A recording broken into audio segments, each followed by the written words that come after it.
Rito. Mag-triple pick kayo. Marlon doon nag-cut. After that, okay, si Bal, punta ron. After Malo, no pass up. Walang available pass. Okay, Bal, and then Alan go. Ha? Pagkawak. Wala doon. Wala nang time out. Okay. Doon ka sa kabila doon, ha? Para nasa right side ka. Okay. Dito ka, Noli. Okay. Si Marlo. Si Elmer. Si Alan. O si, ano na? Si Elmer ka. Elmer, Alan, Bal. Okay. Baba si Marlo. Tumulo na. Cut ka, Marlo, ha?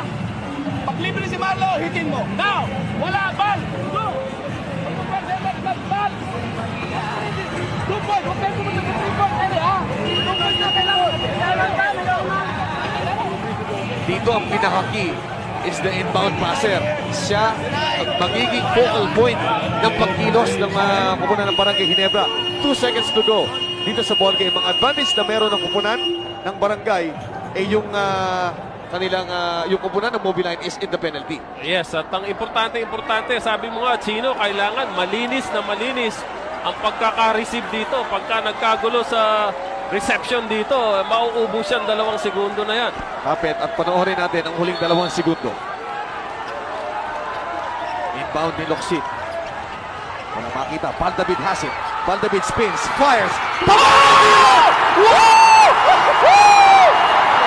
Ano yan? Well, knockdown. Teka muna. Check muna natin kung counted ang tira. Valdavid. Oh, it will count. The referee said it will count. Yes, that's official. And this is the biggest comeback of any team sa history nito McDonald's PB All-Filipino Cup. And it took the guts of Valdavid. Ang guy na hindi masyadong maganda ang inilalaro. Oh yes, historic game here. Nagtatrabaho ko para makalason. And that's Yes. the big boss.